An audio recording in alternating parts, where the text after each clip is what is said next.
तो मैं देश की जनता का आह्वान करता हूं कि जैसे अग्निवेश को जूता चप्पल से पिटाई की, वैसे इन भ्रमते लोगों को लोग खोज खोज करके भगाने आए। बौद्ध के बढ़ने से यह देश पुनः खतरे में आ जाए। बुद्ध की यह शांति नीति ने ही इस देश को गुलाम बनाया। 800 वर्षों तक मुगल, 200 वर्षों तक क्रिश्चियन यहाँ राज किया, 1000 वर्षों तक रहे। तुम मनु को, मनुवादियों और मनुस्मृति को गाली देते हो, पागलों, बौद्धों, मूर्खों।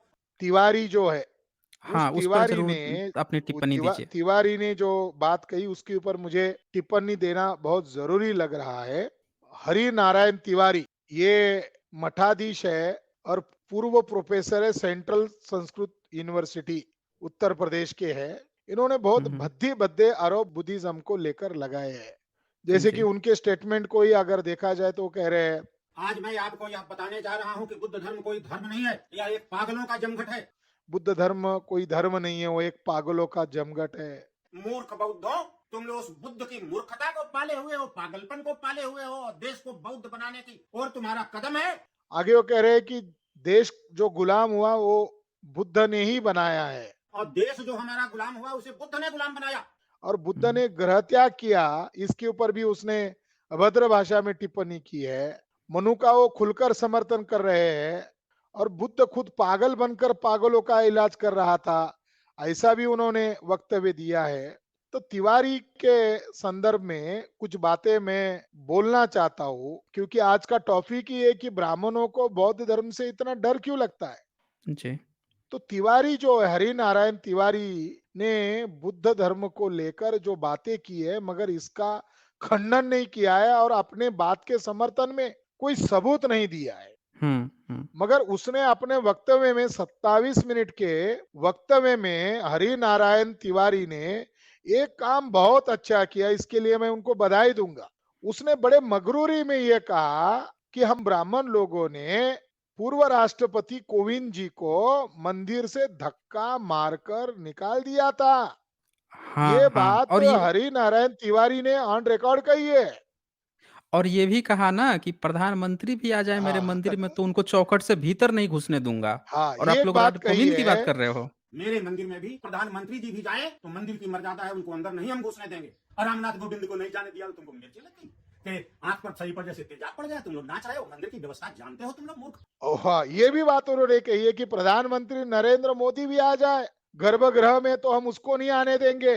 तो ये बात तिवारी ने कही है, और बीजेपी आरएसएस के लोग चुप है। इसका मतलब ये है कि मोदी जी वर्ण व्यवस्था के अनुसार शूद्र है। तो ब्राह्मण तिवारी को लग रहा है कि मोदी जी को तो शूद्र कहकर ही निकाल देंगे। कोविंद जी अनुसूचित जाति के हैं, तो कोविंद जी के साथ जो बदसलूकी उसका वो समर्थन कर रहे हैं। ये इसका संदर्भ हुआ। दूसरी महत्वपूर्ण बात कि बुद्धिज्म को लेकर, बुद्धा को लेकर, भंते को लेकर, बौद्ध बुद्धिस्ट मंक्स को लेकर जो भद्दी बातें उसने कही, तो तिवारी जैसे ब्राह्मण को हमारा एक सवाल है कि अगर बुद्ध पागल है, बौद्ध धर्म पागलों का धर्म है, तो तिवारी जैसे पंडित ब्राह्मण को जवाब देना चाहिए कि ब्राह्मणों ने बुद्ध को विष्णु का 9वां अवतार क्यों घोषित किया। अगर बुद्ध पागल है, बुद्धिस्ट लोग पागल है, और बुद्ध धर्म के कारण ही भारत गुलाम हुआ, ऐसा तिवारी का कहना है, तो तिवारी को इसका जवाब देना पड़ेगा कि अरे ब्राह्मणों, तिवारी ब्राह्मण, तुमने बुद्ध को अवतार क्यों घोषित किया ब्राह्मणों का, इसका क्या जवाब है। तो ब्राह्मणों की जो बातें है वो विसंगत है। मुझे ऐसा लगता है कि तिवारी को मेंटल अस्पताल की जरूरत है। तिवारी मनोविकृत हो गए हैं। जिस तरह से वो बुढ़ाऊ अवस्था में चिल्ला चिल्ला कर बात कर रहे थे, तो उनको मेंटल अस्पताल में भेजने की जरूरत है। भारत का शान, भारत का गौरव बुद्ध धर्म के कारण है। दुनिया के लोग बुद्ध को और अशोका को ही मानते हैं, ब्राह्मणों को नहीं मानते, ब्राह्मणों के प्रतीकों को नहीं मानते। उसने बुद्ध का, अशोका का अपमान नहीं किया, बल्कि भारत एक राष्ट्र है, स्वतंत्र राष्ट्र है, उसका अपमान किया है। तो वैदिक ब्राह्मणों को इसलिए डर लग रहा है क्योंकि अब भारत में बुद्ध धर्म का उदय हो चुका है। 1956 में बाबा साहब अम्बेडकर ने संगठित रूप से बौद्ध धर्म को पुनर्जीवित किया है, और आज 2022 चल रहा है।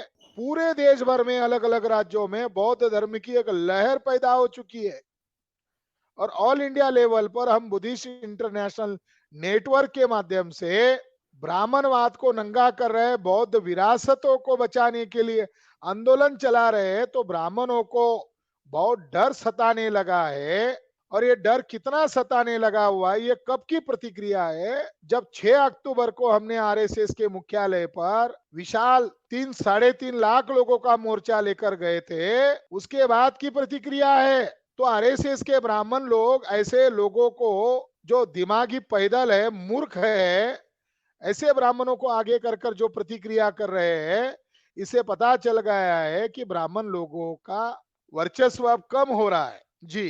जी, जी, बहुत खूबसूरत उत्तर दिया आपने और मेरे ख़्याल से जो भी उनके वाजिब जो चीज़ छूट गई थी, छूट क्या गई थी, जो मुख्य मुद्दा था, उसको आपने बहुत अच्छे से उत्तर दिया है। यहाँ पे कुछ प्रश्न आए हैं सुपर चैट से, वो भी हम लोग देख लेते हैं। यहाँ पे keep religion and politics separate लिख रहे हैं, इससे हमें यह सोचने का एक कारण दें कि इन धूर्तों ने 6 दिसंबर के दिन बाबा साहब के दिन की महत्ता को ख़त्म करने के लिए नहीं चुना, बल्कि इतनी घृणा कोई कैसे पाल सकता है? जी प्रोफ़ेसर साहब एक सवाल है कि 6 दिसंबर जो बाबा साहब का परिनिर्वाण है, महापरिनिर्वाण है, जिस दिन लोग शोक में रहते हैं, उस दिन को इन लोगों ने जश्न बनाने का प्रयास किया।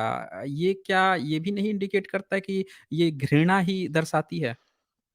हाँ, ये घृणा ही दर्शाती है, मगर मैं अपने दर्शक महोदय को बताना चाहता हूँ कि बाबा साहब अम्बेडकर 6 दिसंबर को पार्लियामेंट में उपस्थित थे और ओके, उनका उस दिन डिबेट हुआ, ऑन रिकॉर्ड उपलब्ध है। 5 तारीख को लेट नाइट तक उनकी मीटिंगें चली, लास्ट में जैन लोगों का एक डेलीगेशन आया था, उनके साथ मीटिंग चली 12 साढ़े 12 बजे और रात में उनका अचानक मौत हो जाना एक बड़ा सवाल खड़ा करता है, जिसके ऊपर मैंने एक किताब लिखी, हु किल्ड डॉक्टर अंबेडकर। तो ओके। बाबा साहब अंबेडकर का नैसर्गिक मृत्यु नहीं हुआ है, उनकी एक प्लानिंग के तहत हत्या कर दी गई है और उनके ही अनुयायियों ने पार्लियामेंट के अंदर और पार्लियामेंट के बाहर बड़ा आंदोलन किया।